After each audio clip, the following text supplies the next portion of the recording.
The key card. This is going to be a, obvious advantage here to set themselves up for this game. Teams like Curly and Rays, we have to expect to do very well given the fact that they will have all of that knowledge. And if they don't, I mean, that's going to be more worrisome and raise a lot of questions for us. So we keep an eye on them, especially in this game right here. Alex and Worthy right now, also by the skin of their teeth, right? Held on yesterday, finding their late stride performances. It wasn't too pretty of a day for the Power Boys, but today's a fresh start. Still have to commend them though for making that move in the first place from Oceania to compete in NA. It's definitely a pretty big risk to take, but I guess a much easier decision when you know that you still have your global position locked in place, considering that they have had some massive success in their original region of Oceania, but obviously they want to find themselves competing in Grand in a different region and showcase that, you know, the inter-regional play is definitely a valid performance strategy option here. And keep in mind, that's what all of these teams are essentially trying to find. Cooper getting the better end of NPen currently, though. We've seen these teams exchanging quite a few blow for blow, but it's gonna go much more in Cooper's favor this time. Let's get the little update here from Pink and Miro. Another team we all have extremely high hopes for. What's the story here? Bunker secured, zone pulling more or less in their favor. The real question will just come down to, did they and do they have enough Storm Surge? I'd have to say yes. It seems like they might have gotten into a bit of a skirmish. I mean, the ammunition counts are looking a little light for Pink there and Miro, so either they haven't gotten much loot, which is the reason they're kind of avoiding teams right now, or they've had their little bits of exchanges and the bunkers allowed them to conceal those fights. But for Bucky and Ocus, okay, this is pretty much the best performance we've seen from them so far. They were having all off-spawn early eliminations. Finally, we get to see what Ocus can do here coming into the mid-game. I think the main thing for Bucky and Ocus as well, though, is knowing that they have an uncontested Grim Gate today. They started off essentially having to, you know, duke their way out of the lower bracket. And again, it's not an easy means by any measure, because you just have to factor in there's so many things you can't control when it comes to that lower bracket situation. And even when you make it into the upper bracket, there's no guarantee that you're going to find yourself at a uncontested POI like they've managed to do so here today. Tony, Noisy, Cam, a Minish though, all out scramble as the Surge base just seemingly collapses, drawing a little bit more attention than what they had bargained for. And it seems as though Tony and Noisy, they're willing to invest a little bit more time inside of the Storm. They want to let Cam and a Minish go ahead and move forward without them, because again, it could put a little bit of a halt once they approach the next edge of zone, but they are definitely making sure to keep tabs on some of the Surge bases surrounding them. You can see Tony looking up already, but it's all about that flaming boost hoop. They're probably hoping to catch a late rotating duo and get some nice Surge tags onto them when they opt to try and take that flaming boost hoop for the mobility. And I like that they're not doing it in a tall tower base, right? That's going to give them even more of an element of surprise. That's something the team's not going to necessarily expect. However, you are absolutely right. Every base, even in the Storm, is a potential dangerous one, given the fact that there are so many cactus here. Of course, teams have tended and kind of trended towards staying in the Storm really late this season because they have the ability to do so. So, you know, season to season, dynamics change. Game and meta, of course, changes, and so do the player behaviors. And talked about that. What is this? It wasn't until about Game 4 yesterday, I feel like we finally seen some life at the Rift Island, but here, completely different. And we have to really talk about this. The goal of the day today, yeah, sure, might still be to, of course, play for the win, but yesterday, yeah, I yeah, feel like yeah, it was yeah. much more reckless, and we probably will see a lot more reckless plays Ma. yesterday than we will today, where folks are very, I would say, likely to want to just play for placements and go the distance, right? Like, why risk it when you only have a couple of rounds?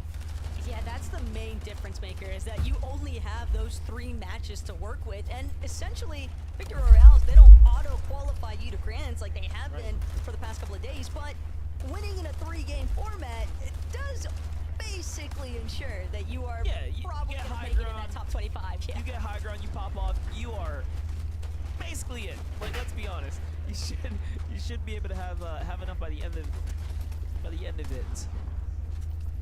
Ooh, nice little angle there from Visuals, but Northern, Austin, still trying to do what they can to hold their walls. Visuals and Braids, they definitely have the health advantage. Surprised that they're playing this as slowly as they have been, probably because of all the other players surrounding them. But Visuals, the moment that he finally takes down that wall, he finds himself duking it out for his life. But even still, only 38 damage above, despite that last knock. They need to solidify the elimination, but Northern just doing everything in his power to prevent that from taking place.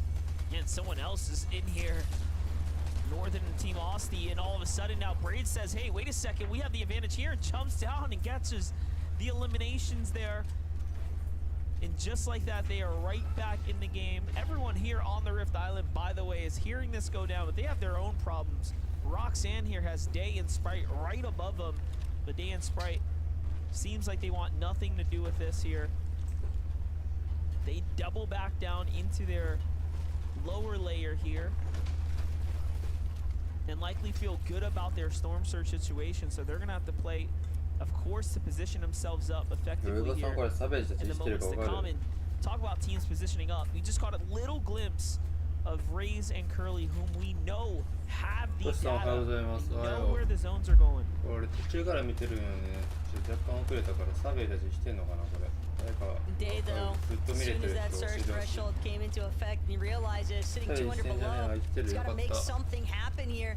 Good tag onto Dynamic, but still not enough to get him over the line just yet. Needs to connect at least one more shot, or Sprite on the other end of this box fight. But Dynamic, King, they want to make sure that they hold off for as long as possible, because if they can pressure Sprite and Day to the point where they're starting to actually take those Storm Surge ticks, they might have a very opportunistic moment to just clean up crew after the fact. And also Sprite, Day, they have to keep in mind every team currently taking these rifts. It's a big part of the reason why teams choose to surround the bottom of this Rift Island for as long as they do. And Sprite catching glimpses of a handful of teams still sitting on top of the Rift Island, seeing if he can look back up, maybe get some extra shots in. But that 79 below has now jumped to 160. Visual is gonna land directly on top of Sprite.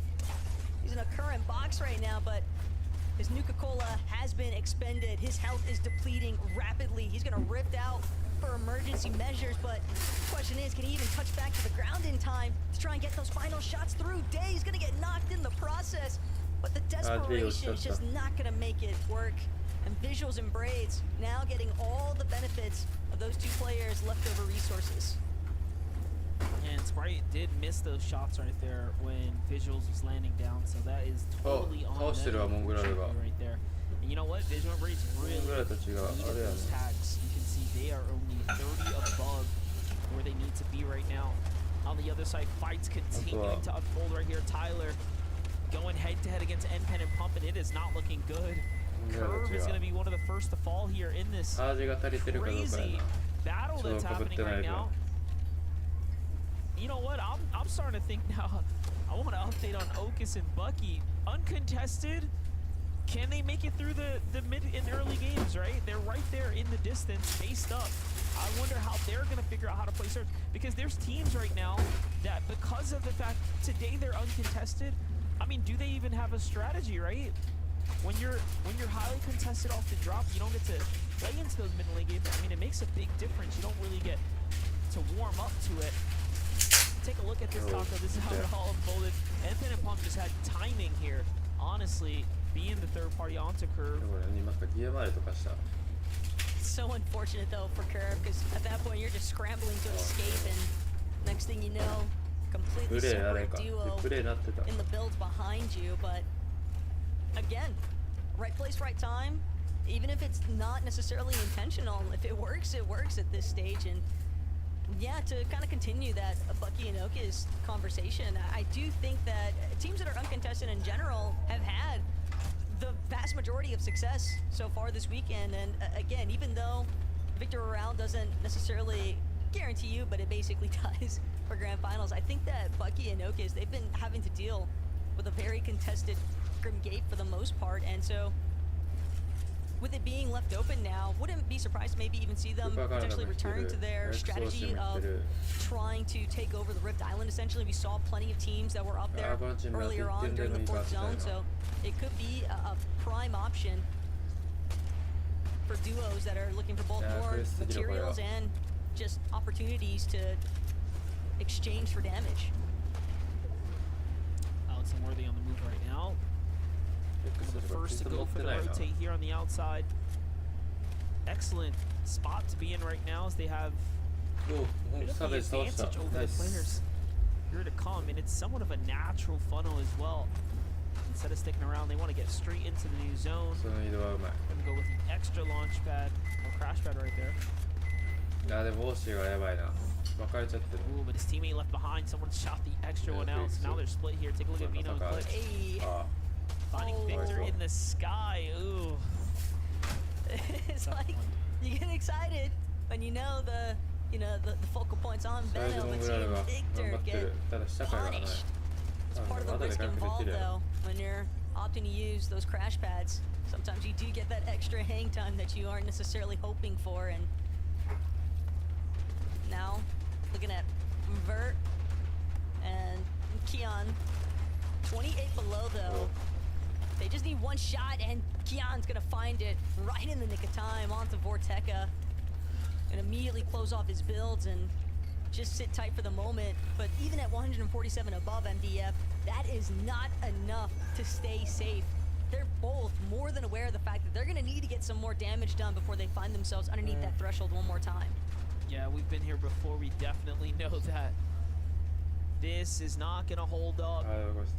This is something, that the pro players understand as well. So, yeah, put yourself in their shoes. Pressure starts to build. Performances start to be affected.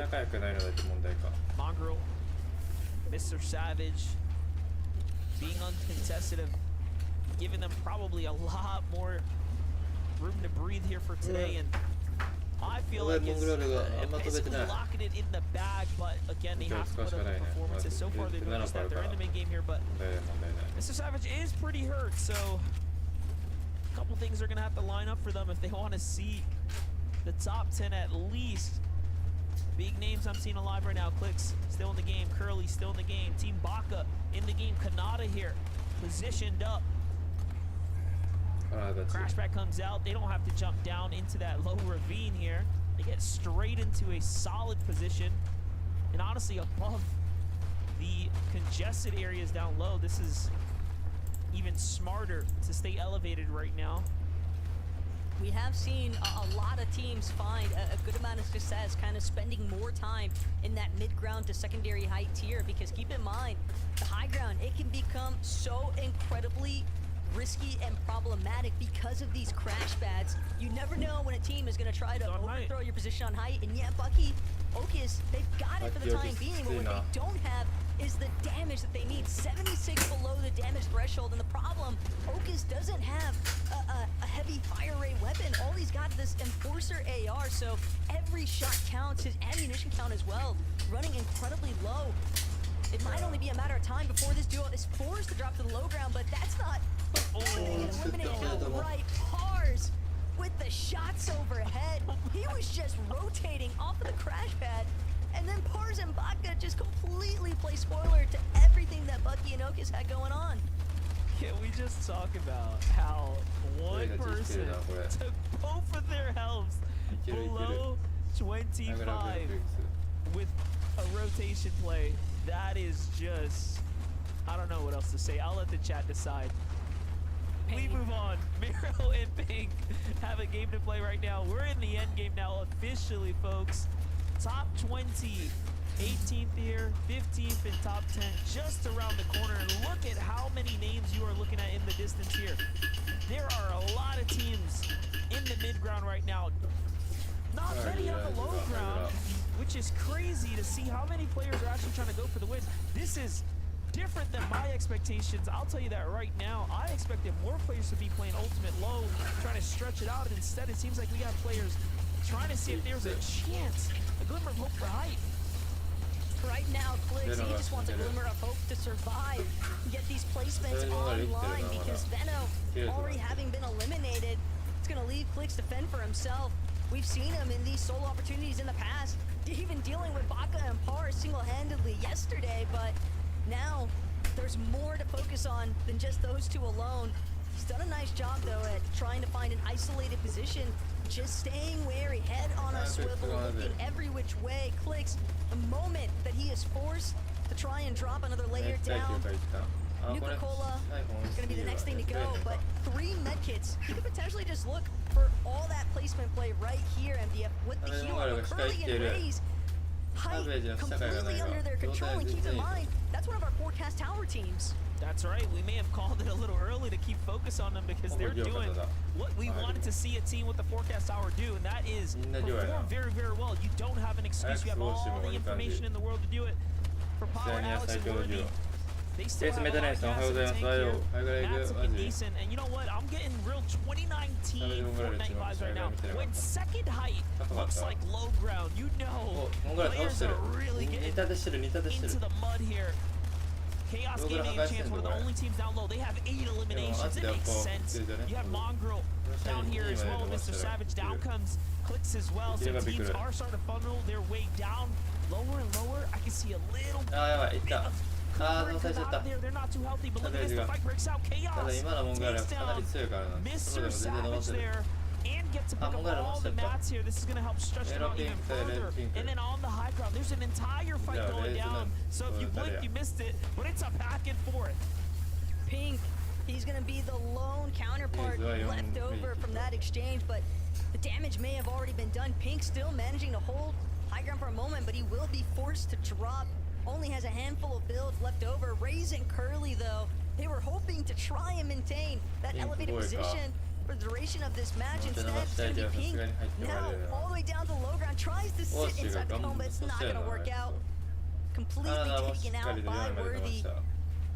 Kanata from way behind everybody else. Crashback catches him up, but just makes him an open shot. Curly, the credit for that one. Chaos Gaming has now fallen, but not before taking care of Alex. And this is looking like it is entirely up for Raze and Curly to bring home. And sure enough, MDF, we saw them with that forecast tower so early on, and they made good work of it.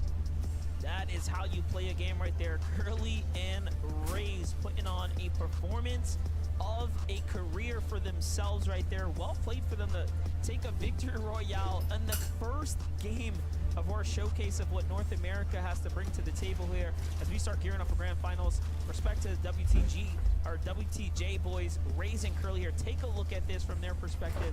WTJ Curly drops Kanata. Nice little care package there. They don't even need the loot. They understand that they can ride this out. 4 medkits in hand. Curly had the win locked and sealed in the bag. Congratulations to them for taking game number 1. That's going to set them up with all the momentum. And again, Taco, it's because they had that tower.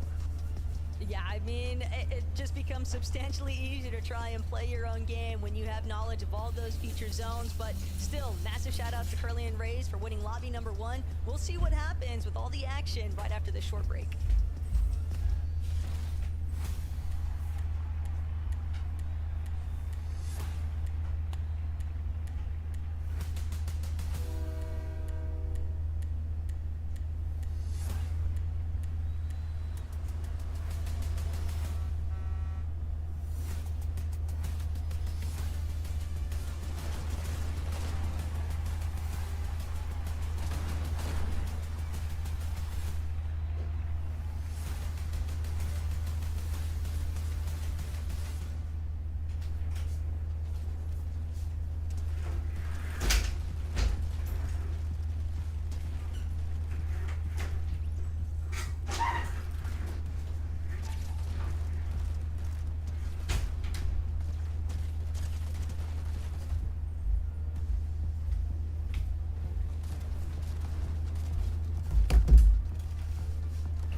GG やな。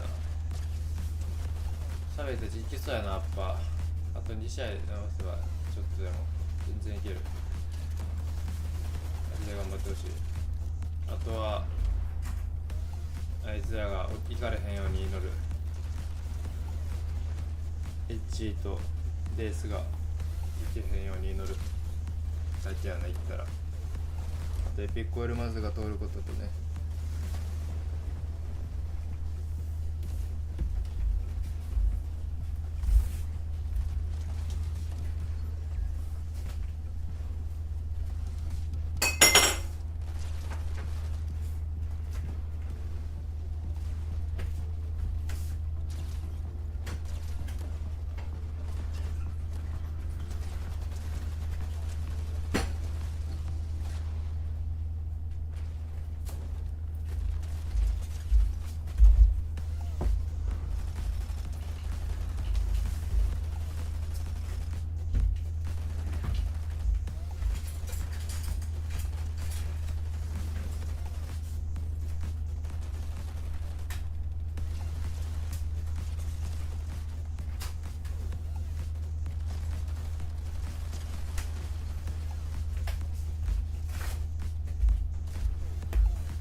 What's going on, everybody? Welcome back to the FNCS. Game number 1 of the upper bracket goes over to Raze and Curly, where they just took high ground, and everyone's like, ah, that's you. You guys got that.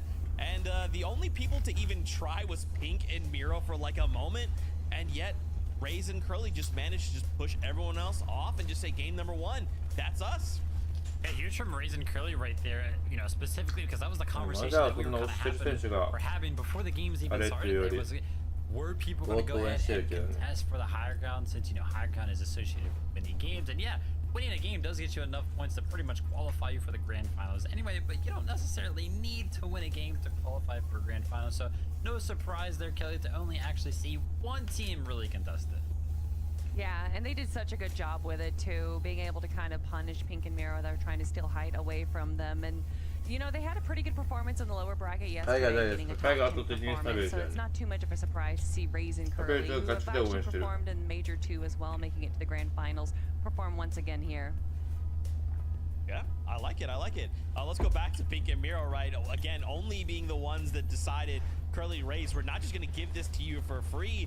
Though they had a pretty good beginning of the game, unfortunately, they just were not ready for that height battle. Quite ready, not yet. Yeah, I mean, almost worked out for them too, but as you can see, Miro just getting caught off guard a little bit there, but Pink still was able to clutch up the top 5, so that's going to be huge in terms of finding themselves toward the top of the leaderboard. And there we have it. Oh my gosh, Chaos Gaming live in chat, 92 points. Yeah, they were destroying the low ground there. I think at 11th zone, Chaos Gaming had 6 eliminations just by himself. As you can see right here with Chance also 2 eliminations as well. And I'm loving the loadout that Chaos Gaming has here. Like barely any utility, no heals. He is going for the aggression. And clearly it worked out in his favor. Who needs a victory royale when you're able to get double-digit eliminations and now hold the top spot in first place? But who I like to see here is Alex and Worthy, the OCE champions, who have already punched their ticket into the global championships, but are now trying to prove themselves as a multi-region top competitor. Yeah, trying to get a hold of like where we should kind of be at the end of these 3 games to actually qualify to the grand finals. I went ahead and looked back to Major 1 and Major 2, and of course we had the same format, right? And in Major 1 it was 58 points needed, and in Major 2 it was 56 points needed, and then earlier today on EU top 25 was just 56 points. So I would assume that around 60 points is what teams are going to need at the end of these 3 games. And we can already see that a bunch of our top tier teams already have surpassed 60 points. I think when you look at the top, like you said, Chaos Gaming and Chance, right? They might be good. Of course, we just want to make sure game number 2 of 3 still looks good, right? Let's just put some points on the board just to make sure everything's kosher, but wow, just a crazy showing out of game number 1. Clicks as well, and Veno trying to secure themselves a spot in next week's grand finals, and ultimately, hopefully, fight for one of the 10 spots going to globals. They have 2 more games to just lock it all down. They're currently sitting in 6th with 60 points, so if that math kind of continues, they're good for grand finals, question mark? Yeah, I mean, I would imagine so. I would go ahead and predict that they are already chilling in that regard. But this game actually, something kind of happened here where Veno went down, and honestly, Clicks and Veno this season have been pretty good about sticking together. The 2 of them are usually alive until the same amount of time. But we've seen Clicks before, FNCS after FNCS. He always has a game or 2 where he just solo clutches, and that was going to be one of them right there. What I really like from Clicks there, that once Veno did go down, he actually had 3 med kits on him, Clicks did, and he stayed in Storm behind to heal up. I think he kind of realized that he wasn't going to actually able to like pull out a solo clutch making into the final 3, so instead he just made sure that he was able to survive as long as possible while the remaining players that were still in zone went down before him. And when it comes down to it, when you know your back's up against the wall, you have to find a strategy that works best for the situation. I think Clicks did a really good job right there. But currently looking at our 3rd page, of course, top 25 is what we're looking for to make it into the Grand Championships. G-Monster and Reciprocal currently holding it out at 8 points, so obviously not super indicative of where we're going to be after the 3 games are done, especially with it being a 6-way tie right there. But regardless, look to that 25th spot, because those are the teams that are going to be punching their ticket. Yeah, guys, I feel like we, with only 2 games left to go, we can't we just have to put pedal to the metal right now. What do we need to do, right? Very quickly, how do we just get ourselves back on track with 2 games left? You just got to make it into the end game, right? I wouldn't be surprised if Storm Surge is catching a lot of people off guard, and if you do get it into the end game, hopefully you got a lot of med kits, so that way you can clutch up some of those placement points. That's exactly what I was going to say. Hold on to your med kits to keep them going, and just hope that zone pulls in your favor, because there's just not much else you can do. Everybody hold on to your seats on the battle bus. It is game number 2 of 3 in the upper bracket, so casters, over to you. Yeah, I think everyone in the lobby has a real problem right now. These amazing teams have kind of punched enough points in on game number 1, which means they're gonna alleviate the pressure off their shoulders, which means they're gonna play better, and that means you're probably gonna be affected. So that's my take right now, Taco, that it's gonna be a scrappy top 25.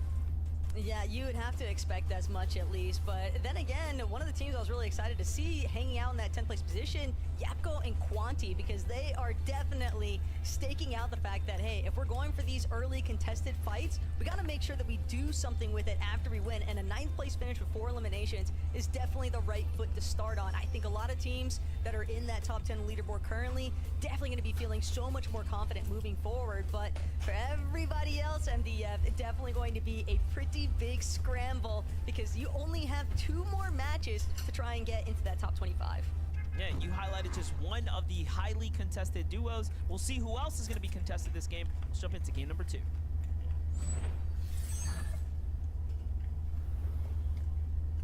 Okay, Taco, we have, again, Quante and Yapko inside the top 10 now. One of the few teams that had a team land directly on top of them and turned it into a great performance. Clicks and Veno, of course, being one of the other duos that was notable, that stood out inside that top 10. That is kind of an anomaly, right, for Quanti and Yapko in particular, because they haven't had too much success in the last couple days. So if there's a day that they're gonna do it, right, it might as well be right now, the most important stage of the qualifier. Or maybe that was Quanti's game plan all along. Give Blaha and Mixon that false sense of security. Nah, I'm just messing. I think that ultimately, though, Quanti, Yapko, Blaha, and Mixon, both of those teams have really put in so much work and effort at studying that drop and just trying to plan how to actually engage their opposition. Veno clicks. Team on the same fold here. Roxanne trying to do everything he can to try and escape, but Veno is just closing in. Veno's gonna find that first knock. Clicks came through with the backup just in case, but at that point probably not even necessary. And this is all now just Clicks and Veno trying to really, you know, stake their mark on the sandy steps. Roxanne's duo likely still lurking around somewhere. It didn't actually catch wind of where Dax was at, or Clicks had managed to eliminate him. So, had to hold that thought for them. That's exactly how I felt. A team like Clicks and Veno, who have this 60 points now, right? They're kind of in that safe zone. They can push pretty freely, just like that. Dive off the high ground. Why play passively? Fight back. And if they secure a couple elims, I mean, that's it. That's just icing on the cake here to really secure the bag. Bucky and Okus, like we talked about, have Grim Gates to themselves. They also have some competition in the vicinity right now. Those folks are trying to, I don't know, play with some of their loot. They're not trying to have it. They're willing to defend what's theirs here at the drop at the moment. Wow. Mixin going to old trusty west side. Okay. They reverted back. We saw them earlier on this weekend dropping at least once or twice here at the Sandy Strip, reclaiming Villa territory. Probably caught Dolzier and Natmos by complete surprise as well. But so far, without either side having gotten a knock or an elimination on the other, things are relatively even so far, and their biggest threat now could potentially be the third party, but Dolzier is trying to get active right now with this tac pistol and putting a good amount of pressure onto Blaha's shield. A good angle gets the filleting, another massive tag into Blaha, and Blaha will be the first one to get eliminated. Dolzier and Natmos, part of the advantage of knowing this drop, definitely showcasing right now. As much of a fan I am of Mixin and Blaha playing, so it's dangerous, crazy, like just, you know, having a strategy, having a backup route, in deliberately deciding to go here for game one, there for game two. I love it, but man, it isn't easy by any means. You're watching the results kind of speak for themselves right there. Landing at different drops game after game can be a double-edged sword for sure. Hades and not Braden, though, are contested here. Again, this is the second time now we're noticing teams kind of take a fight and then just decide, you know what, let's just get out of here. We don't exactly have to finish this battle because we only have 3 games. Why risk it all here? I'm gonna put this out there on a limb, but Brates has no idea there's a team in here. It's Stacks and Encrypted jumping down from the mechanical crane above or the light fixture there, and that's one way to start this fight off. And yeah, they do get the first elimination there, Taco. Absolutely nasty work taking place. What I believe is Piney Pumps, but Stacks and Encrypted, I wonder how long they were actually sat in that position. And it may have been because for Visuals and Braids, for neither of them to have spotted out Encrypted or Staxaruni initially setting up for that stealth play in the first place, then that was just some really good markers coming out from Stacks and Encrypted. And considering that they typically, like last match, we just saw them contesting Jack and Cease, but we've seen this tactic in the past.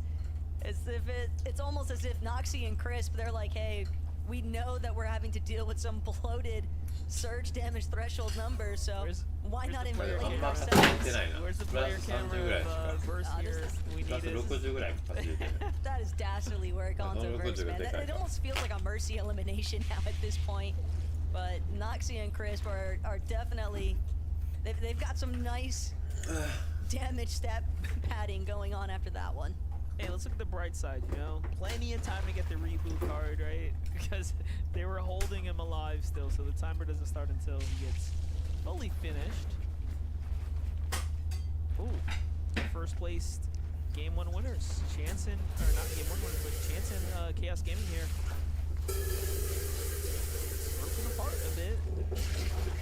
Chaos is down for 1 elimination here, so both sides got their fair share. This is a whole fresh game here. Mordecai repeat. They've got a pretty big advantage right now too. 2 versus 1 situation. All Chance wanted was the leftover loot from Chaos Gaming, but might not even be able to escape with the reboot car. Mordecai, Rigby, they're just charging this side by side. They know exactly what kind of pressure they can lay down in this situation, and fortunately for Chance, it seems as though he's going to manage to escape for the time being, but no, it could just be Mordecai, Rigby splitting temporarily, back to back yet again, and Chance just isn't going to be able to hold out much longer. Just way too much pressure when you're dealing with an entirely fresh duo, and even if it had gone in his favor, Zypha and Shore right behind him, and they might be able to do the same to Rigby and Mordecai now. They're just pouncing upon this third-party opportunity. There's someone else still looking in. Shore just keeping eyes on the case here, but now Zypha doesn't get anything more than what they open with, and they go ahead and back off. There's this duo to the south right now, though, creeping up ever so slowly. We have Pink and Miro right here. Bucky taking in shots from the Grim Gates direction.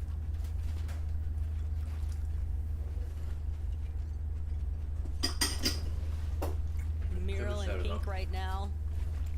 They've made quick work of trying to loot up around their initial drop over at Garon's Crossing, but Aries and Davries seems like they almost wanted the engagement, but they opted to fall back. Cease though, no Jack in sight, and Al and Haju are just gonna chase this one down.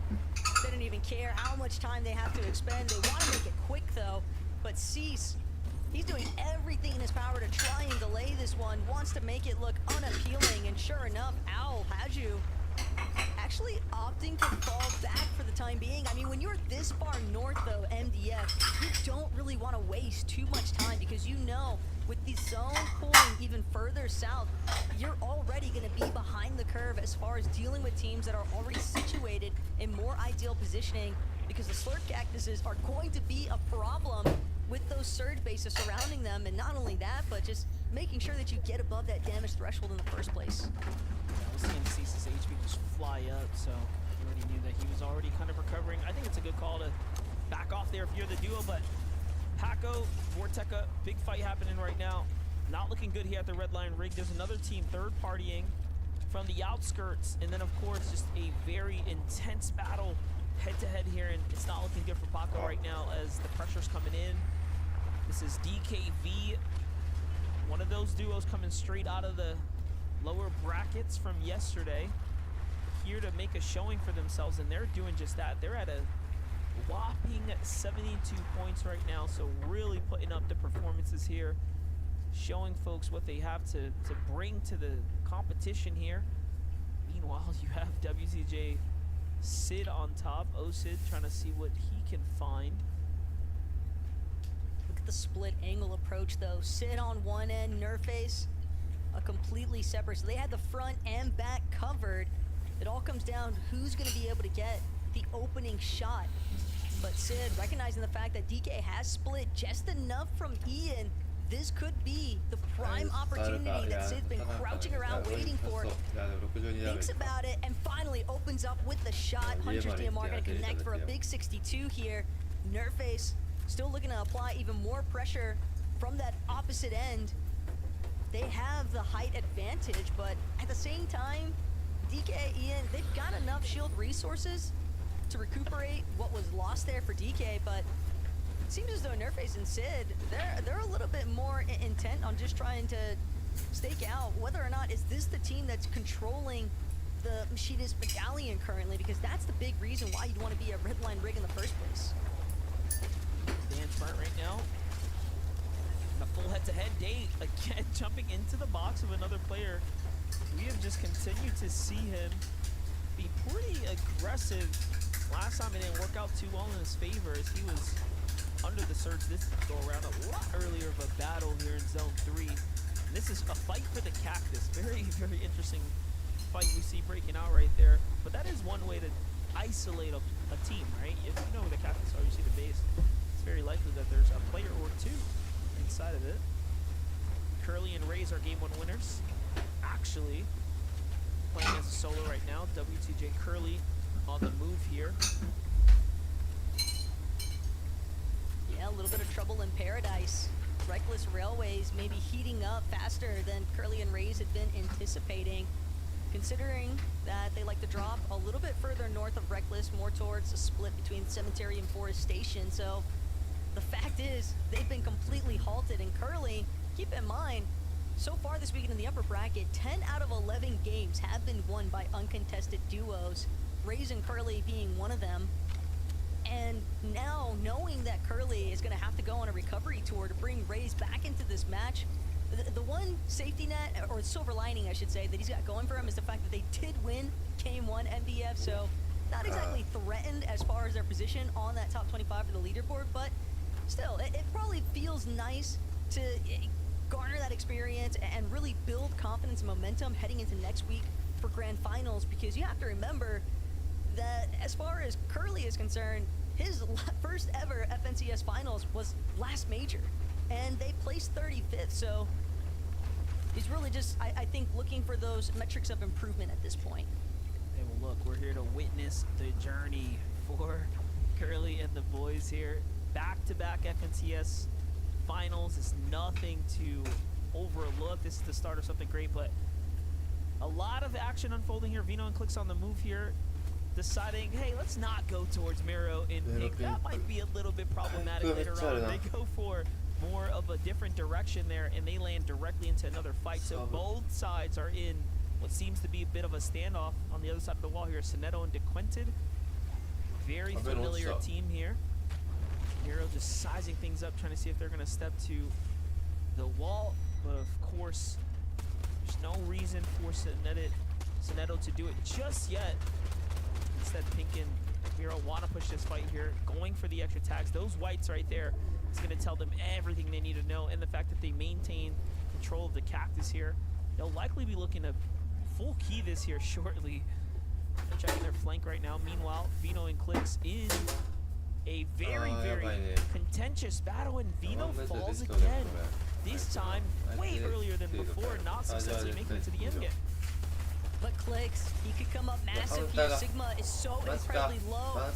Just as he takes the wall, unfortunately, the backup from Flow is too much of a problem. So Sigma, Flow, they hold strong. They've now got 2 eliminations and an ample amount of surge above that damage threshold, 951 to be exact.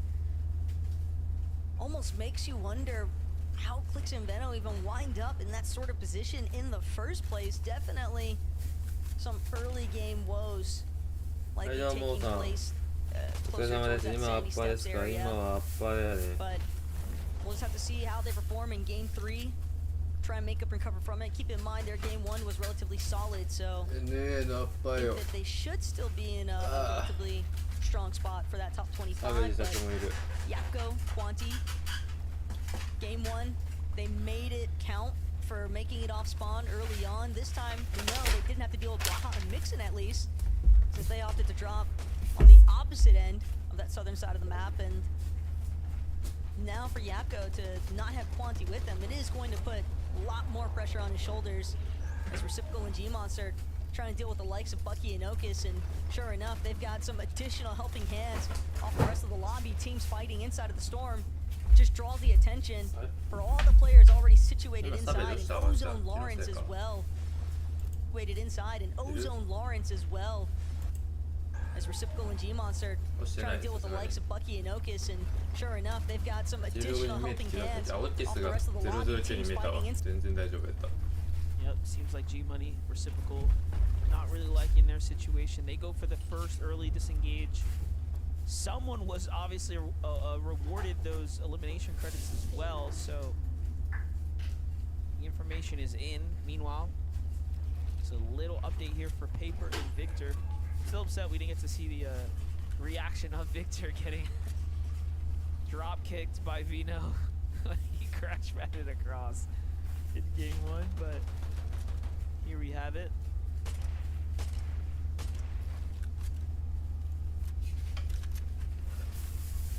like the attempt from Victor, but sometimes you've really got to make those shots count off the Huntress DMR, especially when it's coming or being shot at players in surge bases that didn't even really seem like they were aware of the fact that Victor and Paper are still bunkered up at the weapons bunker next to Mount Olympus.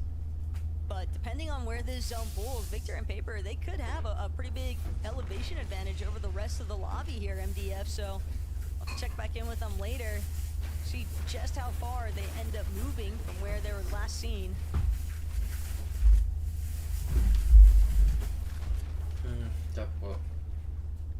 Jacko's ready to key right now. He really has to. There wasn't any opportunities as far as those bases opening up for, line of sights for him to find tags, and he's trying to see if he could bait someone out, but team over there is not taking the opportunity here.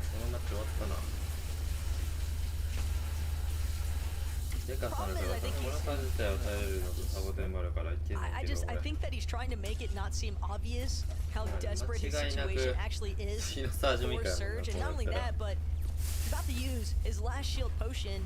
The moment that these surge damage ticks crack his shields, I feel like Alex and Worthy are close enough to where Yapko is currently located that they might get that audio cue of his shield being broken, and if they hear that, that's going to be their cue to go. But instead, they want to fixate entirely on just rotating early enough that they don't get caught at any backside congestion towards the zone. Even gonna catch the flaming boost tube, a little bit of Flowberry Fizz. Yapko right behind them though, hot on their heels. Seems as though maybe he wagers, I might have a chance here to pick off somebody, anybody, but instead finds himself a victim. One more tick is all it's going to take, and sure enough, Yapko, Quanti, their run ends now. Definitely a good try, but in the end, they didn't really earn anything that game. They weren't contested. They didn't quite make the placements that they were looking for, so dudding out like that when you're not quite in that 60-70 plus point threshold means that you're not safe by any means, not just yet at least, not where you can kind of comfortably kick your feet up and relax into the next weekend for grand finals. So a lot of teams still have a lot of work to do here, like I mentioned in Cam right now, who are not only below the surge but desperately hurt for meds there. Trying to take advantage of what they just saw unfold was a team just laying right in front of them, and they finished that duo off really quickly. Their Dynamic and Evol looking pretty solid as well, as they've gotten themselves into this zone pretty early here. It's crazy that Cam and Aminish are the ones that get punished the most there, when Olaf lurking nearby, he's the solo in this circumstance, and yet nobody seems to spot him out. Dynamic could be in some trouble though, but checking in with what's taking place here, Mongrel, he's been making big things happen all weekend, and another nice knock just to solidify even more surge damage in their favor. Max Mats though, this is a great spot to be in for Mongrel and Savage. And do keep in mind, there's only 3 games here in the upper bracket. We'll be covering lower bracket later. So here and now, consistency is very, very important. We cannot emphasize that enough. It is about how many points you can earn in just these 3 games. One game can basically push you through, but it has to be one massive game. Otherwise, bad performances, now's not the time for it.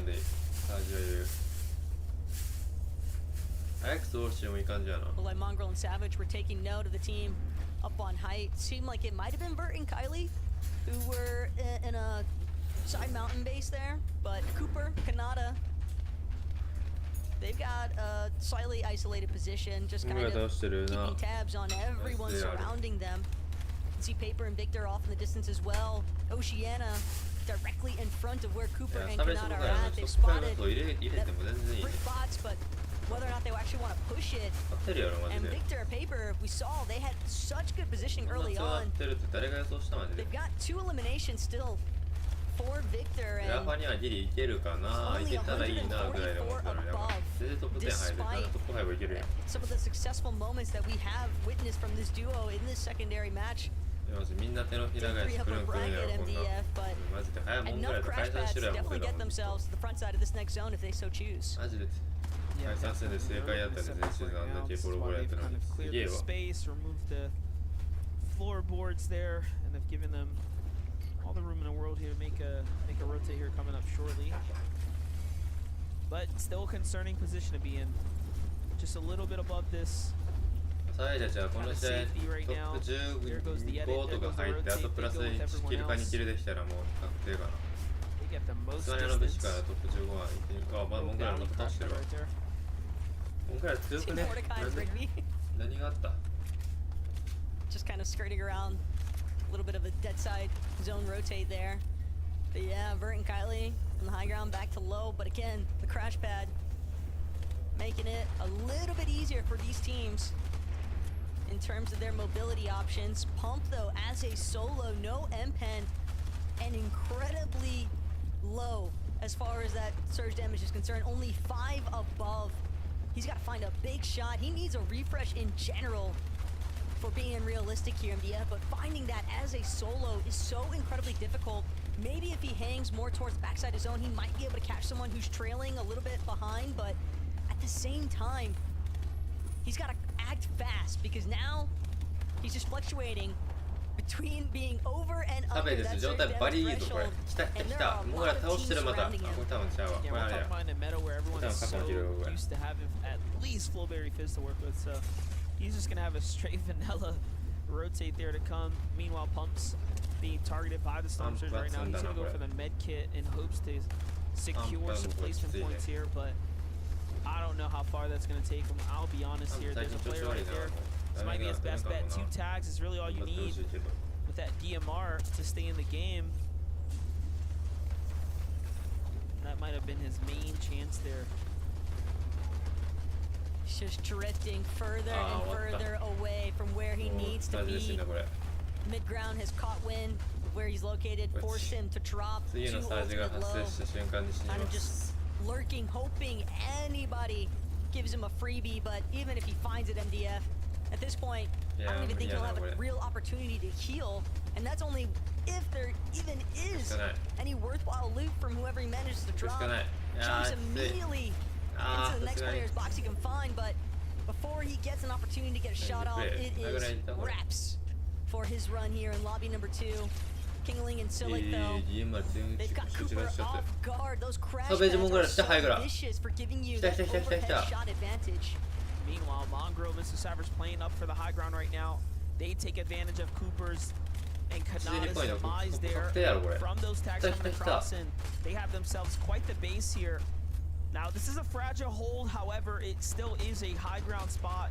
They don't want to overcommit now as Mr. Savage has just enough to work with for the end game here, and this is what we talk about. You come up to the high ground with a DMR, just don't really have the juice to push it. However, it looks intimidating.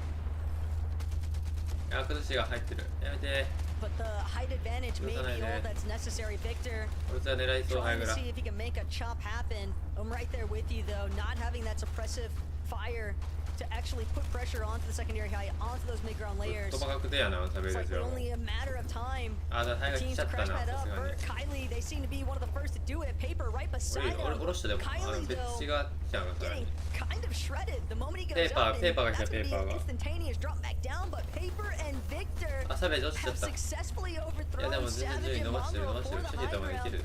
Question is, can they hold it?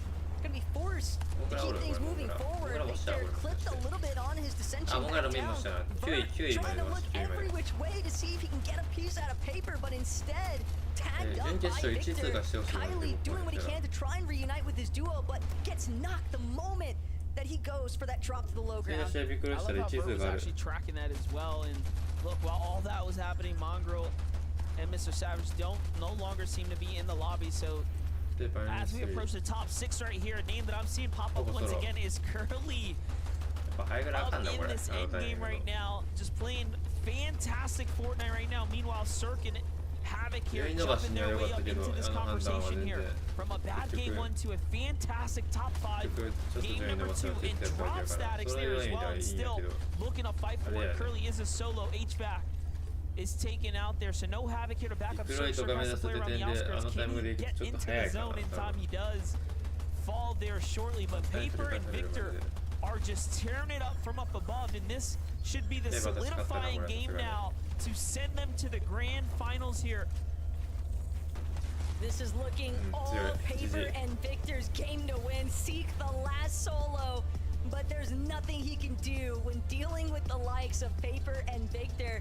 And we pointed it out earlier on, MDF. Zone, we saw them staked out, slightly elevated, close to Mount Olympus, and sure enough, as soon as that elevation change started to take place, they did a great job at just maintaining their spacing, staying ahead of the pack, and torping through some of the more uncontested layers, which is crazy to think about because the moment that they actually took to challenge height, I don't know if it was intentional to do it at the same time as another duo, but the chaos worked out entirely in their favor.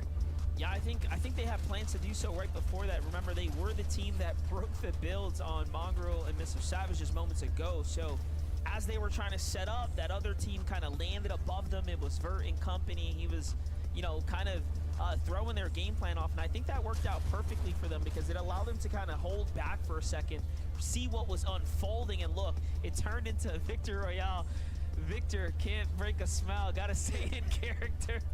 He snaps right back into it, and the game win goes to Victor and Elite's Paper. Congratulations to them. A huge win right there, and I'm a big fan of Paper as well, but now I'm becoming more of a fan of Victor.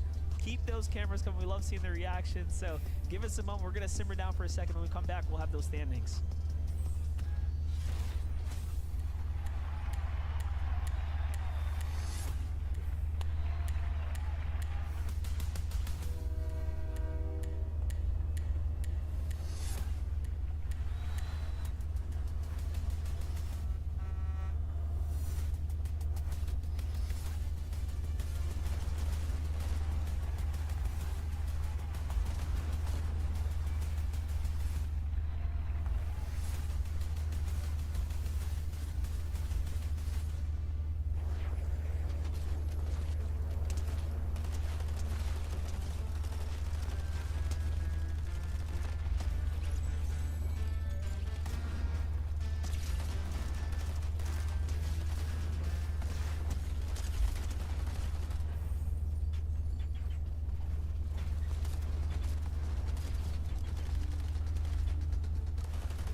強すぎ。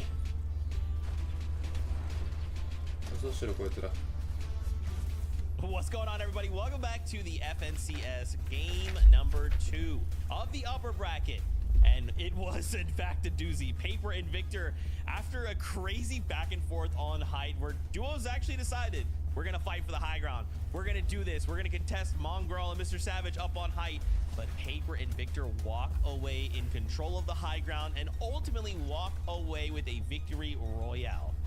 I mean, this is awesome. This season is just all about some of the teams that you wouldn't really expect to just be doing so well, but a lot of them are just coming out of the woodworks. And I gotta say, I feel like Paper and Victor definitely have to be one of them. And the most important thing to mention there is that this is a brand new duo this major. And to come out in semifinals, take a victory royale, not only as a new duo, but do it from the high ground as well when there's so many teams kind of fighting for it and holding it. Honestly, impressive stuff. Yeah, definitely putting the Victor in Victory Royale right here. Great performance. And they did not have the best game won, so this is exactly when they needed it. Currently sitting at 100 points right now, so I think that duo is pretty confident that they're going to be making it into the top 25. But of course, we still have a lot of duos that are below that threshold that only have one more game before they are sent into the shadow realm of the lower bracket. So I need to see some things changing up for those duos. Yeah, it's a really scary time, right? With only a single game left to go. And as Vivid kind of pointed out earlier on in the show, we're thinking of assuming it's right around 60 points, right? To stay in the top 25 to go straight to the grand finals. As we get ready to turn our attention to the standings, we can start to kind of see how things are going. Raze and Curly did get the first victory out in game number 1. And after game number 2, you see Victor and Paper jumping up 24 whole places to be currently in 4th place. So once again, congratulations to them. But going back up to that first place spot, Raze and Curly really putting on a show for us. 161 points in after only 2 games. I mean, following the trend that I was just kind of talking about, right? A lot of surprise teams, I feel like, this major for sure. And I gotta say, Curly and Raze right now playing so well with a 1st and a 4th place, doing it as a duo, and then Curly ahead with the solo clutch. Those are the types of things that find consistency in an FNCS Grand Finals lobby. Now, of course, that lobby is going to be a little bit harder than this one, but still the characteristics being found.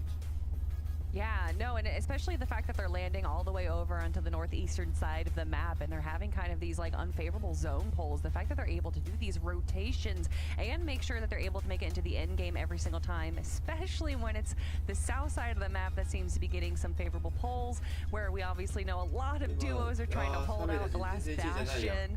I'm very impressed with their performance today. Talk about being impressed. I was impressed by Seek there, making it to 2nd place as a solo rider, earning those very important placement points. And again, you don't necessarily need a victory royale to make it to grand finals, right? You just need to hit those consistent placement points and eliminations. And for the duos to kind of pull out these clutch performances, this has got to feel good for them. Yeah, another great run from another duo here, right? Seek and Dash. This was a team that actually did not qualify for the upper bracket with the series points in terms of finding that day number 1, but clutched it up, found themselves in upper bracket day number 2, did not find a victory royale, but played consistent enough to find themselves in the upper bracket of day number 3 here, and they've secured their ticket for the grand finals as well.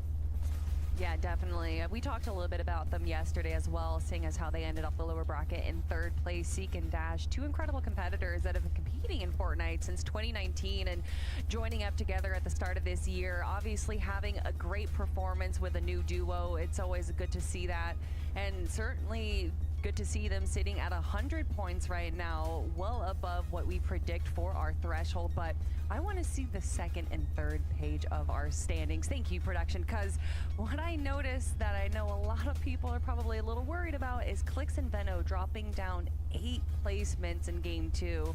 And a lot of teams jumping up as well. With only 1 more game to go in the upper bracket, it's make or break time. Oh no, why would you say that, Kelly? Currently, that bubble is 30 points, okay? We probably expected to go up quite a bit after just this last game.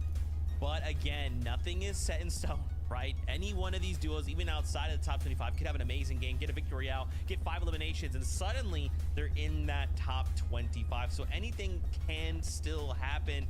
with a single game left. Is there any strategies? Is there anything we can do to just pull out of and say, look, we want these grand final spots. We're going to go ahead and do it with this strategy. I mean, listen, if you've been hiding stuff from the last game right here, then I got to say, you're pretty crazy.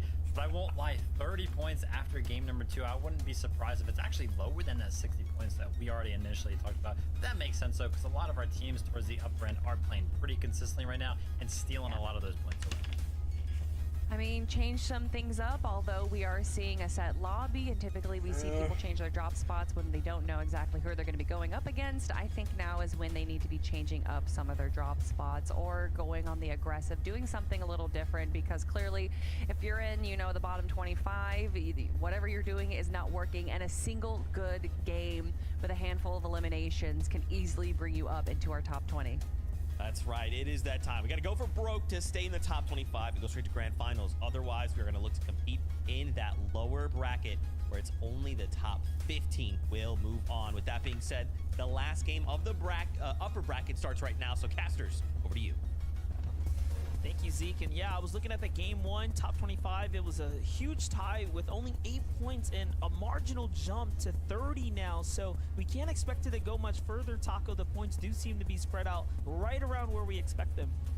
Yeah, but it's just how narrow the margins really are for that top 25. I mean, I don't think any teams that are currently seated between 20th through 32nd place just about really feel all that safe. I mean, how can you when the point disparities are just, you know, 1 or 2 eliminations away from going against your favor? Yeah, that's right. And you even saw Clicks and Veno dropping 8 positions. Now, luckily, they were contested. And they got some elims, but let's jump into the last game, the upper bracket.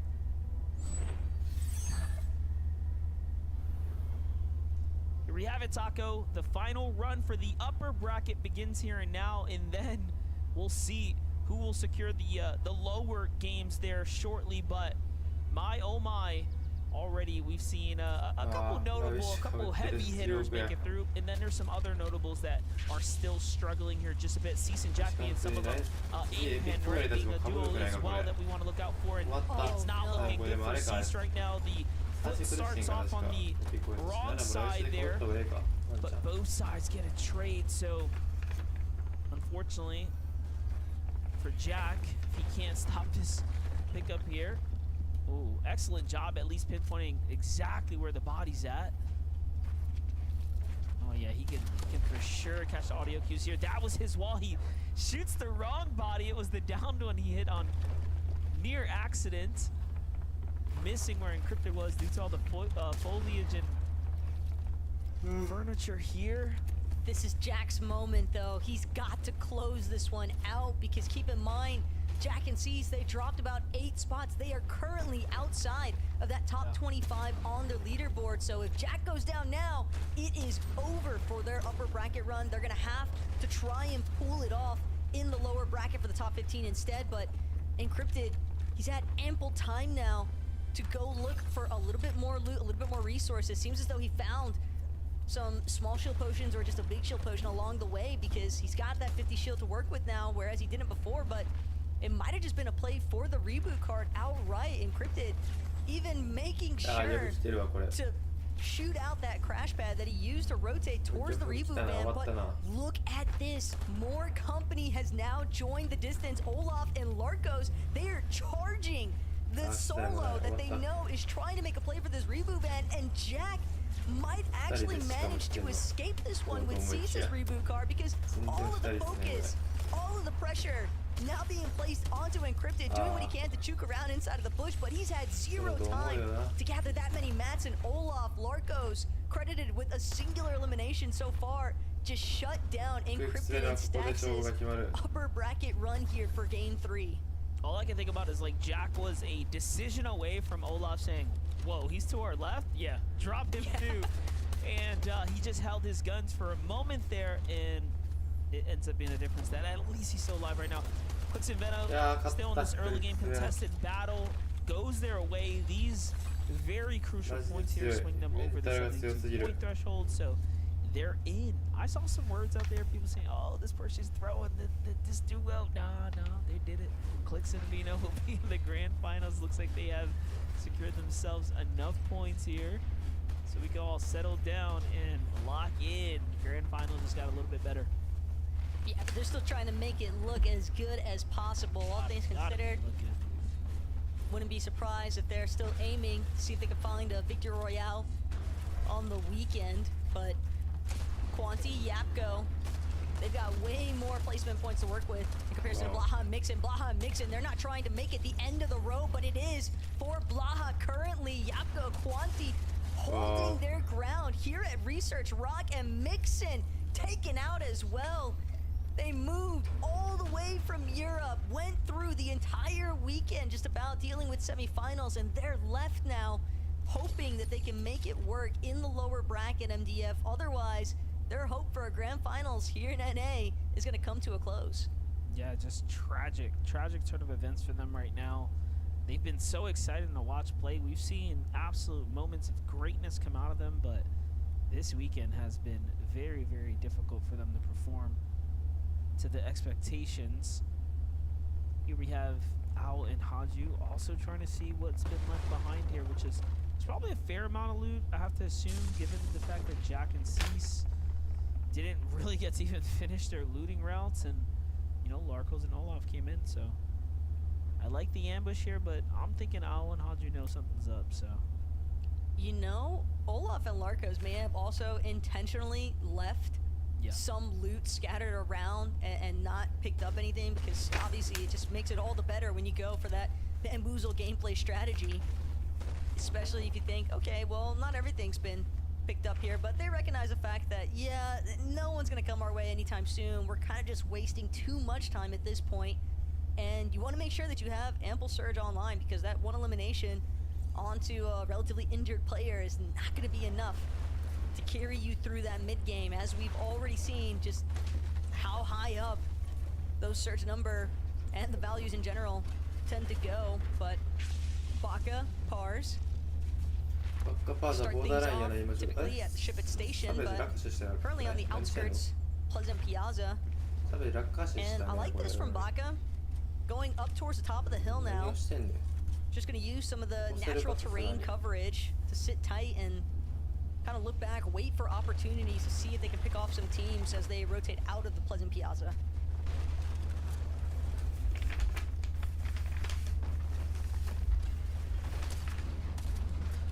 Nice little angle right here for Statics as he's peeking his way through, but unfortunately couldn't find the tags there.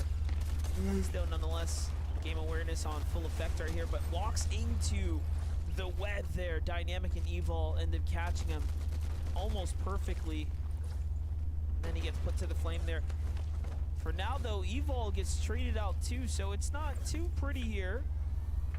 And that's all due to some exchanges from Flutto. Straight down the barrel there, shooting right past Dynamic, who somehow didn't get tagged at all. I like how Dynamic decides to go about it very aggressively, swings right in, doesn't even hesitate, and finishes the job quickly in a fair and clean 1v1 right there. Still some big ups though to Statics and Pluto. They boasted more than enough points to stay within that top 25.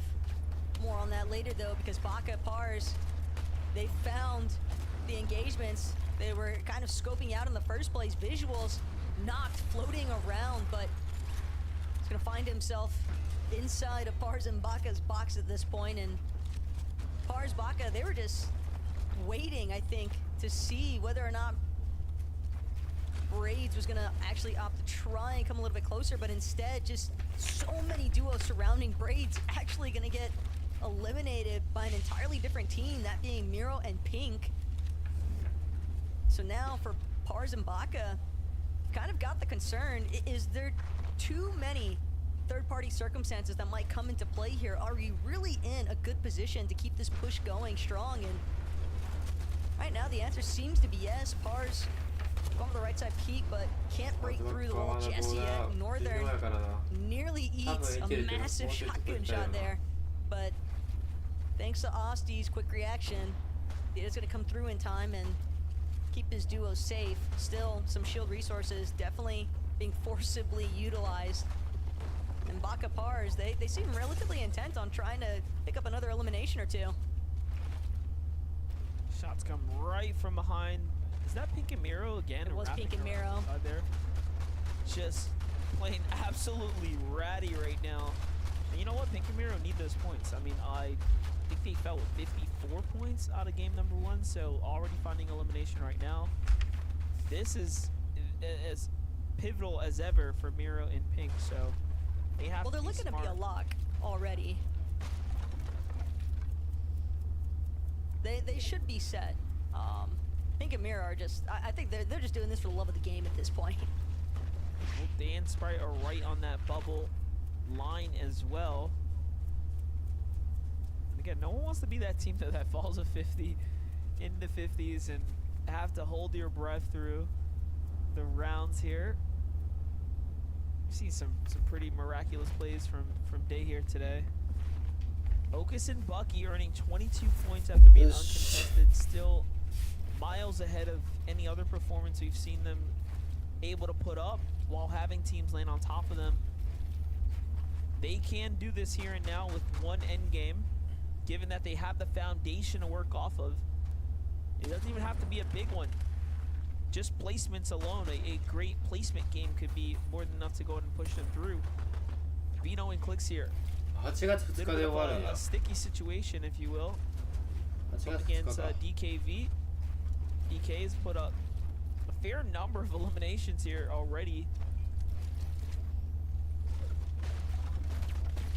Ian's definitely in a little bit of trouble though, but enough small shield potions to go around for the time being, so he'll get back to at least 50 shield. And Clicks kind of just shooting out walls that he thinks Ian and DK may choose to try and rotate through. It seems as though Clicks might even be preoccupied with another team entering the sandy steps. And with so much traffic picking up in this area, he knows he's better off just reconvening with Veno off in the distance. They don't want to get caught split apart, and Clicks and Veno actually looking eventually challenged a different duo entirely. But Clicks, I don't think he was initially anticipating running into that separate team. May have just caught him slightly off guard here, but some leftover goodies from where Clicks and Veno had started off with their initial loot path means that he will have an opportunity to try and farm out at least a couple more mats. You can see his supply is incredibly low, and given that we are entering a pretty aggressive mid game, I wouldn't be surprised Clicks and Veno might encounter a couple more difficulties, because they definitely need to get some form of refresh to build those material counts back up. Yeah, it looks like a lot of things are starting to slow down everywhere here. As we're catching our updates, teams are looking to reposition themselves to more central locations and make up for all the material utilized in these early skirmishes. This is a very far western pool zone, so you're not going to find too many teams back here. However, getting on over to this side, there's going to be a lot going on here, and even more starting to rotate here shortly. This is the first time we've seen actually Noisy and Tony, and it's a highlight for them here as they come up on a couple of eliminations. That puts them at 3. And this is what you really have to be afraid of. Those teams that have absolutely nothing to lose and need everything to gain, right, in these games here when they're so far behind on points.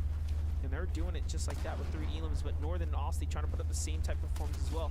Also at 3 elims, take down Baka and Pars with conviction right there. And he gets to get the save. That's a big moment right here for Northern and Austin, but it's gonna be short-lived as Hazard comes in, cancels the save there, finishes the elim as well. This is tough. This is looking more and more tragic for Northern as it unfolds. Hazard and Sandman just have such a massive advantage. They know how injured this player already is. And sure enough, it's inevitable, essentially. Northern eliminated successfully. That's going to bring the elimination count to 2 total for Sandman and Hazard. And at this point, every point counts, MDF, because Sandman and Hazard, they were 45th on our leaderboard heading into this final match of the upper bracket. So they have a lot of ground to make up for if they want to actually overcome some of these other teams further up on the leaderboard. ロワーか Clicks is down right now. ロワースタート You か know, これ gives up the Rift Island. Seems like that might have been a little bit of a miss, unless he's trying to just メ play ンタル super やばなんで勝ってる unpredictable and well he gets the knock and then いや耐えた potential follow, but no, he's hurt now. We'll likely have to stop and heal here. メンタルは自由 He knows. He wants to そ fake のあれ him, が yeah, 10 yeah, 個以上 before 偉 the い pickup happens, but あでも来ちゃったよ敵 Ian sticks it out, doesn't even hesitate a beat こ to れは一 finish 回倒 it, したことに even よって hearing 耐えたなま you だ know, potentially ziplining up. He doesn't believe it. I kind of can't believe the fact that Ian and DK, they just seem so intent on following Clix and Veno around. I mean, we just saw this duo aggressing Clix and Veno over at Sandy Steps, and now the engagement has just carried even further towards the Rift Island, despite the fact that Clix and Veno, they seem like they were some of the first ones to depart from Sandy Steps. They wanted, you know, create some space, get a moment to actually, you know, gather their resources, gather their materials, but Ian and DK, they are just not willing to let this one go. I wouldn't be surprised to see that duo even opt to camp Clix's reboot card at this point, with the way that they're actually choosing to follow that team around. Yeah, I definitely wouldn't doubt it. We'll see though. Cooper seems like he's in a bit of a troublesome situation, debating if whether or not going for Kanata's pickup is worth it right now. So he's going to go in and play for that. Meanwhile, Day and Sprite, bit of a high ground hold. This continues that conversation of if you're in the 56 points, if this is you right here, right now, you have everything to worry about. You need to stay alive for at least a couple more eliminations or placement points, because the point threshold, you might just be sitting on it. And we all know tiebreakers can go to the wind at different times depending on how things are looking. Talking about how close it is, this Nerface and Osid, who are just sitting above the previous duo there at 58 here. Looking to target the rotators, doesn't quite find the tags there, and the zone has updated. So Taco, it's gone from going so far west to kind of centralizing its way back toward the eastern side. So this is going to be a zone that, you know, has been extremely familiar to us, right? All weekend. That's for sure, and it's in a close enough position. Wouldn't be surprised to see a lot of teams start to gather closer towards that Nitrodrome area. When you think about where the bulk majority of some of these slurp cacti are going to be located, you can expect there's going to be a large chunk of our lobby teams gathering in those locations, and then the Nitrodrome has definitely been one of the more popular ones as of this weekend. But for right now, Cam, Aminish, they've just got to make a play at this point. They are 220 damage below the surge threshold. They know that there's going to be teams looking to get a move on soon enough, trying to shoot out Seek's floor.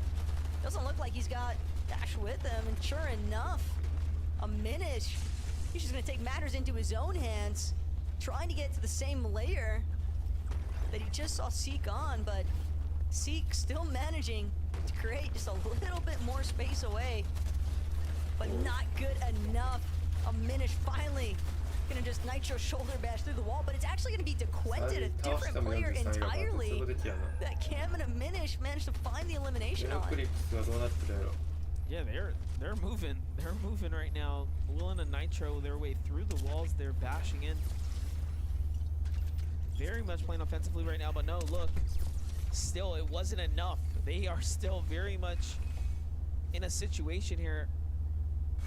Minish eating one of those flops a little too early, so not quite fully optimizing, just showing us that they want to cap off and move on, but that is also pressure starting to settle in here. Not many opportunities now to present themselves. Little do they know, just past the hills there are teams, but those trees are blocking the sight line, so this is about as bad as it gets. They really don't have a lot of sight lines to work with. Love that they recognize a flaming hoop there, but again, timing is everything. Looks away right as a team jumps through it. How can you slow things down in a moment like this, right? When the surge is on. all of their heals though, MDF. They've practically expended every single one of them. And normally you would think, hey, it's fine. We can just out-heal the surge ticks. Enough players are going to drop eventually. But unfortunately for them, with the way that the zone is pooled, it's only going to become increasingly more difficult to play catch-up to these surge threshold differentials. And they caught a couple of nice shots onto Vorteca, but still find themselves over 100 damage below, now getting picked off shot by shot from the rest of the lobby. Vorteca and Paco, one of our teams that is also just barely managed to stay above that threshold, and that elimination onto a Minish definitely going to help boost their numbers a little bit further, but now they might run directly into Paper and Victor. Keep in mind, Paper Victor, they just won the last lobby, so they are sitting pretty as far as the leaderboard is concerned. Paco and Vorteca, on the other hand, they can't afford to go down. Yeah, you can see they were placing no time into the storm there. They did not want to stick around by any means. It's already on 2-tick here. Meanwhile, Victor and Paper, you can see from Victor's perspective, he just picked up his second elimination right now.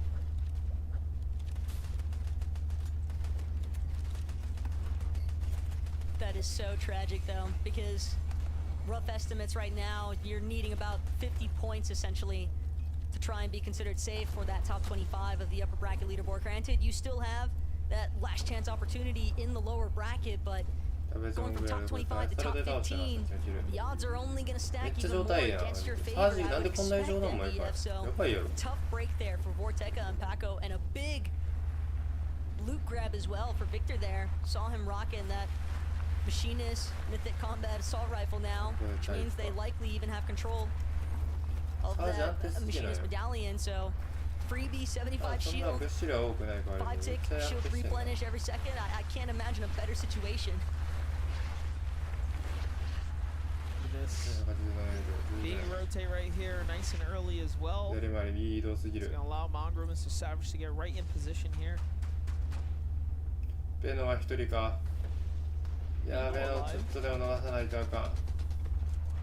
頑張れ。Clicks though. Meanwhile, Crisp and Noxy. Here's a team that has won before. They're only 32 points. They need this end game. Everything is starting to ride on it here and now. Other favorites are falling. G Money. Noxy desperate for tags right now. Find some fresh builds. See tags are coming in from other teams, but no, it starts attracting the attention of the high ground and the teams on the outskirts. And it really just puts it all into perspective. Teams are hungry right now. Desperate, if you will.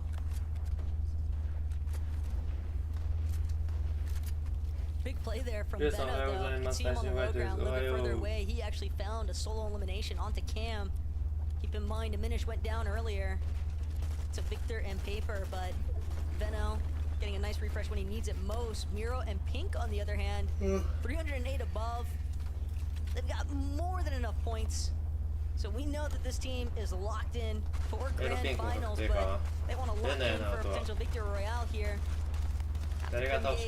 Zone continuing to get smaller and smaller, and Miro and Pink though looking to chop out the floor from Silic and Kaling. Doesn't seem as though they're really fully aware of where that pressure was coming from right away, and I like the movement though from Miro and Pink. Keep in mind, they are one of the few teams that we've seen make consistent challenges for the high ground. Well, this is it. This is the last game of the upper bracket, the last end game we're going to be covering here today. If you don't make the top 25, you're getting kicked right down to the lowers, where you'll have your last chances to claw your way out if you deserve it. But right now, we could have gotten a crazier end game, given that the river here, of course, is going to give those underworld dashes to any player.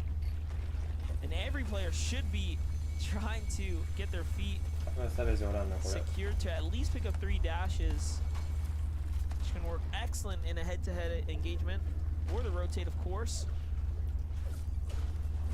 So given that we have the underworld dashes on so many different teams now, how many are we expecting here to start going for high ground, especially considering people like Bucky need a win? モンゴルたち確定っぽいですね。モンゴルたち確定やな。 Like a lot of these さ names っきのマッチで確定さ right せて here る in this な。 game ベノが一人で probably need マ like ジ a です top げえわ。 Oh no. こいつマジですごい。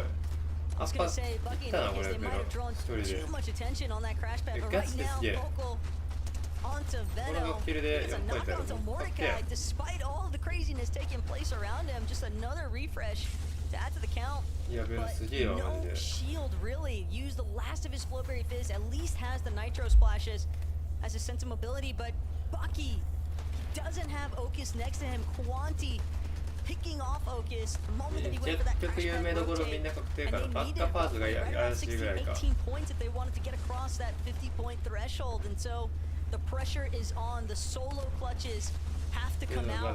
Same storyline here for Reciprocal. He's trying to see if he can confirm at least a handful more placements, maybe an elimination along the way. Meanwhile, Natmos, Dolzier from the high ground, they've got their pick of the litter, just doing everything they can to suppress some of these lower ワンシュジャッ layers. プも running out of 微妙なところ ammunition though up top. Meanwhile, Quanti and Jopko have done it. 8まで They いけば continue to push いけ through るかな。 with a big game, and they really did need to figure でも it この out 次第量ならトップページはいけ after そうや their な。 weak performance of a game 丁 two. 寧に So 中段キープしておい this て is んだ huge now, a top 15 for them, but Dozier and Natmos, 18 bullets here, and Dozier's count right now, targeting the low ground team. They target them. There's ハイが nothing いった they いっ can た do いっ as た far メン as タル putting 強い up a マジで fight こい back, and つ。 Quanti cranks いったわ for ハ the イ high が。 ground. They're trying to do Venom. it in Venom a まだ生 record きてる。なんで fashion 生き for てんのベノ。 themselves. That might just be the icing on the cake there for Quanti up top to play for this victory royale now. Hazard and Sandman, 6 eliminations, so basically coming in with Whoa. what looked to be nothing, and they're earning it all here. And 7キルしてる now こいつら。 trying to punch their way, 絶対これおかしい。 fight こ their れ way ポイン into ト a 反映されてない qualification 全然。 spot. Job's not finished. They got the elimination onto paper, but they've got to keep powering forward. ワンシュ All とピ the ンク while, も。 Quanti from じゃ the あワン high シュ ground, ジャップも he 決め found た an な。 opportunity to heal since they are on an isolated layer. Nobody's had a chance yet to look up. All of the chaos is just unfolding currently in the secondary height and low ground. N-Pen from behind as well. It seems as if N-Pen have locked in for this final ネッペンはマ match. ジで微妙な Doesn't ポイン have ト。 any mats この left ままで to 届 work かんぞ with, これ。 The point threshold 伸ばす is しかない looking solid. 3位まで行く This 必 should 要があ be る。 enough to confirm that top 25, but still N-Pen completely fixated on the team above him, hoping, praying that this bridge continues to provide him the coverage that he needs to just clutch a position or two more. Nearly gets Miro in the process, and that's a huge chunk. Miro's shield basically fully cracked. Actually, they are entirely cracked, and so that's going to make it all the more difficult for Pink and Miro to try and close this one out. Definitely just holding on Yeah, right now. Miro's Miro's gonna going to jump right into the blender here. Make sure that he puts his seasoning all in it. Let's see it though. Miro's got the opportunity to continue a little bit more, and the clock just continues to fizzle out here. Everyone takes care of themselves down low. And N-Pen seems to have done it with Pump from the high ground position there, Taco. What's your takeaway on that? Because they, again, were one of those teams that needed the win. Yeah, Quanti and Yapko were doing everything in their power to hold down that bridge position. They kind of recognize, hey, everyone else has been bottlenecked into going towards the low ground here underneath the bridge, but Quanti, Yapko, they held strong from that high ground position. They didn't allow Pink the opportunity to actually come up, and again, the main issue there for Pink was the fact that we saw N-Pen take a massive chunk out of Miro's shields. As soon as that duo became so tragically hindered, it was just all the easier for Quanti and Yapko to close this one out, and a big victory royale to close things out, although they were already looking solid. But that's the conclusion of the upper bracket day 3. We only had 3 matches to work with, and I really want to see what the leaderboard looks like, MDF, so it's been a fun one, but we'll have to wait and see for more action to unfold in lower bracket. Zika Vikeli, let us know what you got. How many times are we going to have this end game by this bridge that it just seems like every single time we're here, it's just chaos. Oh, we can zip and zop with the river sticks. Oh, you're up high. I can't even look up there because there's a bridge in my face. But for Quanti Yapko, they just said, look, we know, we are so aware of this situation, of this location on the map. We need to take high ground. We need it now. They will walk away with the Victory Royale, 139 points, and you gotta believe these guys are locked to grand finals. Closing out on a performance like this, just to say like, hey, look, we're going to grand finals. Now it's about next week. Now it's about 10 spots in the global championships. They are in an amazing place right now. I mean, yeah, what a clutch. And I gotta say, they were in an amazing place actually going into this game. I feel like they actually had 50 points after game number 2. And we've kind of been mentioning that, yeah, 50, 60 points, that's probably going to be the threshold. So they did just need a couple points this game, but why not go ahead and win it to absolutely secure it with a statement? And another one of those classic games where we see the 10th, 11th zone almost high ground take. And yeah, Taco mentioned it. Listen, the positioning above the bridge, all of these other teams just sliding down the hill, getting suffocated by the builds. It was pretty much an easy win for Quanti once they secured that position. Yeah, they played that to a T of how they should have done it, waiting, like you said, until 10th, 11th zone while sitting on second height for that right moment, chopping out the high ground and able to steal it for themselves. And they did it just in the nick of time before that bridge got there. So love to see them out of that. Love to see that out of the duo. And of course, we have a lot of other duos that we need to look to as well as the leaderboard, because 25 teams are going to be making their way into the Grand Championships, and 25 teams are going to have to play another 3 games before we can figure out who will be rounding out the 50 duos. Yeah, no, it's a nail biter. I've already got a sneak peek. We'll get there in a moment. I do want to highlight N10 right in that moment, in those last remaining moments of that game. A solo rider. He is thinking, okay, I need a performance of a lifetime right now to just secure one of these spots going to the grand finals next week. And the question becomes, was it enough? Yeah, I think it's going to be enough, actually. And N10 and Poma, another one of those duos that was not safe at all, actually, going into this game. Had 28 points, so definitely needed to clutch up right there. But that, in my opinion, that performance right there should definitely secure it. Yeah, I guess we're just going to have to wait and see. But like you said, we thought the points were going to go a little lower there. So the fact that they were at 68 points towards the end of that game makes me feel like they're going to find a pretty secure spot into the grand finals. But I want to see, Zeke, I'm being impatient. I want to see the leaderboard. Where is it? I got you. Let's take a look at the standings. And remember, we stay in the top 25 of this leaderboard. We're going to the grand finals. We're good to go. Alex and Worthy locked down that number 1 spot here at NA. They are doing absolutely amazing. And we'll just kind of call out, just feel free to call out a few names just in this top 10. I mean, yeah, huge there from Raze and Curly. Definitely putting on a performance that surprised a lot of people. I feel like we see Clicks and Veno, who, wow, punched up a lot. We're not doing too hot after just the first games, but flip that around in game number 3 there, and probably the duo that will probably see the most social posts about them, about this qualification for grand finals. It's got to be Mr. Savage and Mongrel moving all the way over to a different region and clutching it up. Congratulations to those guys. Yeah, and we saw how close they were yesterday, so to see them in our top 10 finally feels good, and you know that they're going to feel good as well. Out on the second page of our standings, another 10 duos that will be finding themselves in the Grand Championships next week. A lot of big names that we have here. Zeke and Dash, who although had a little bit of a drop, not too much to worry about, but what I'm looking at, of course, is Sandman and Hazard, who went up 33. Wait, how is that even possible? If they went up 33 placements, that means that they were in 50th place last game? I'm gonna have to put a little bit of a question mark right there, but of course, it's about the third page. Who was able to squeak by and who is going to have to go into the lower bracket? The threshold being 56 points. Day and Sprite nearly making it in. And then, of course, some big names that we can see just on this page right here that's still going to have one more go at it in the lower bracket. Names I feel like I just wouldn't expect to be here, Biv, you know? Like Mordecai and Rigby, we've been seeing these guys pop up in all of the last coming weeks. Skittles and Chubbs, Bucky and Okus, like what? But now they have to fight through that lower bracket.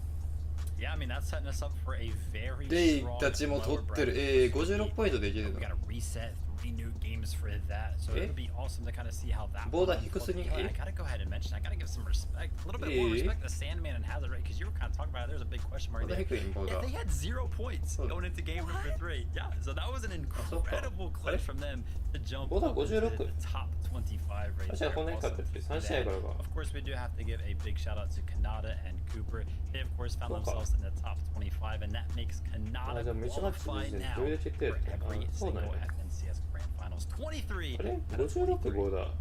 Man, oh man, only Kanata is capable of doing something like that. Now, I know what you want is 4 games out of the lower bracket. Remember, there's 25 duos that are sitting there waiting, and now the 25 that we saw in this lower half of the lower bracket will have to fight with these 25 who've been literally watching what they're doing. And now we'll say, good luck, we are ready to go. But first, we must take a quick break as we prepare the bus, as we get everyone on the seats. So stick around. After the short break, we'll be back with the 3 games in the lower bracket. We'll see you soon. 見たいところなんですが、どうしましょうか。倒れちゃうんで、ごめんなさい。お昼寝します。昼寝じゃないな、朝寝やな。ということで、エピックオエとマズが通ることを祈りながら、俺は寝ます。